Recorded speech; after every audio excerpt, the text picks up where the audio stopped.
ચાલો મિત્રો, મારી ચેનલ રિયલ કાઠિયાવાડીમાં તમારું સ્વાગત છે ને. આજે આપણે બનાવવા જઈ રહ્યા છીએ મસાલા પાવ. ખૂબ જ ટેસ્ટી એવું કાઠિયાવાડનું સ્પેશિયલ મસાલા પાવ. એના માટે મેં એક તવી લીધી છે ને એમાં એક પાવડું તેલ નાખ્યું છે. અંદર મેં મરચાંની બારીક કટકી નાખી છે ને સાથે આદુની પણ કટકી નાખી રહ્યો છું. ખૂબ જ ટેસ્ટી એવું.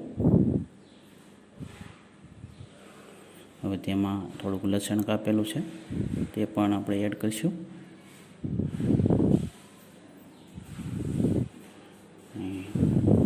થોડીક આપણે ડુંગળી નાખી છે. ખૂબ જ ટેસ્ટી એવો મસાલા પાવ આપણે બનાવવા જઈ રહ્યા છીએ. હું 4 વ્યક્તિ માટે મસાલા પાવ બનાવી રહ્યો છું મિત્રો. થોડુંક આપણે મીઠું નાખશું. થોડીક એક ટમેટા જેટલી ગ્રેવી નાખી છે આપણે તેમાં. એને પણ સરસ રીતે આપણે સાતળી લઈએ.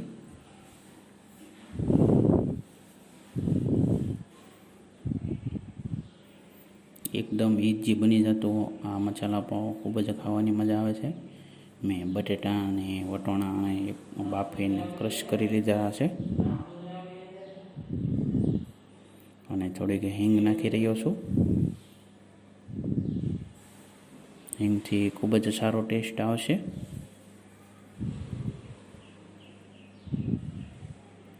અને થોડી હળદર નાખી દઈએ, અડધી ચમચી. મિક્સ કરી લઈએ આપણે.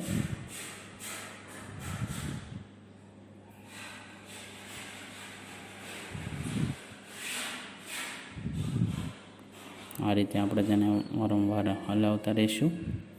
અને 2-1.5 ચમચી જેટલું આપણે મરચું નાખ્યું છે કશ્મીરી.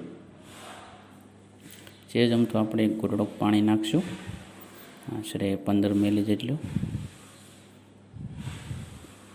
આપણે ઓછા તેલમાં બનાવવાનું છે અને ખૂબ જ ટેસ્ટી બનાવવાનું છે. એટલે ખાસ જોવાનું કે આપણું મરચું દાજે ને, એટલા માટે આપણે પાણીનો સહેજ ઉપયોગ કર્યો હતો. હવે આપણે અડધો ગ્લાસ પાણી અંદર રેડી દઈશું. એમ કે આપણે તેને ગ્રેવી સહેજ ચડવા દેવાની છે ને. તાપ આપણે એકદમ ધીમો રાખવાનો છે. તમે જોઈ શકો છો એકદમ ધીમો આપણો તાપ જગી રહ્યો છે. અને હવે તેમાં આપણે જે બાફેલા બટેટા છે, વટોણા, તે એડ કરી દઈશું. 2 નંગ બટેટા હતા મીડિયમ સાઇઝના, એને બાફી રાખ્યા હતા. અને વટોણાને પણ બાફી રાખ્યા હતા. અને વટોણા અને બટેટાને આપણે બાફી એને એકદમ છૂંદો કરીને આપણે આપણી ગ્રેવીમાં એડ કરી દીધો છે. હવે તેને બરાબર મિક્સ કરીશું. અને એકદમ ઉકાળો આવી જાય પછી આપણે પાવ લીધા છે તે ભરશું ધીરે ધીરે.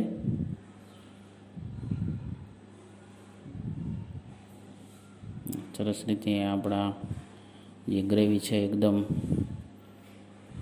પાકતી જાય છે. તમે જોઈ શકો છો. તમને લાગે કે આપણી ગ્રેવી એકદમ ઘાટી છે, સહેજ તો આપણે પાણી ઉમેરી શકો છો. અને આ તવા ઉપર એક ઇઝી બની શકે છે. અને મેં સહેજ તો પાછું કશ્મીરી મરચું એડ કર્યું છે, અડધી ચમચી જેટલું. કેમ કે મસાલા પાવ થોડુંક તીખું હોય તો વધારે મજા આવે છે. આ રીતે આપણે મિક્સ કરી લઈશું.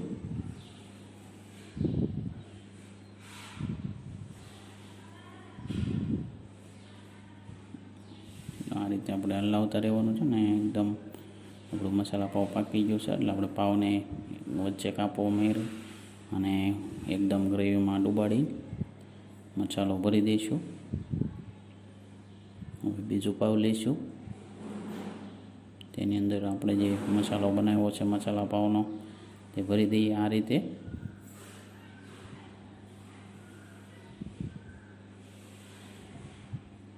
હવે આપણે ત્રીજું પાવ લઈશું. આ રીતે આપણે એકદમ ગરમમાં ગરમ ખૂબ જ ટેસ્ટી એવો મસાલા પાવ તૈયાર છે મિત્રો. એકદમ સ્પાઈસી અને ખાવામાં ખૂબ જ મસ્તીના.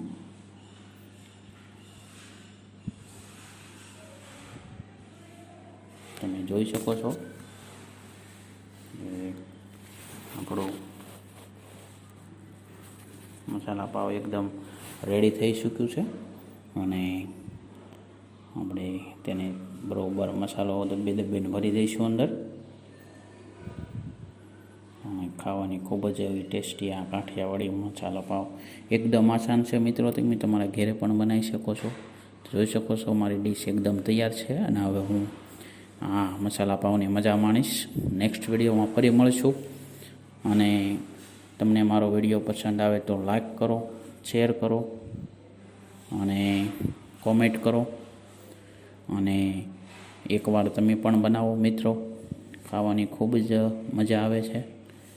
અને ટમેટાની સ્લાઈસ મેકી છે, ડુંગળી મેકી છે, લીંબુ મેક્યું છે.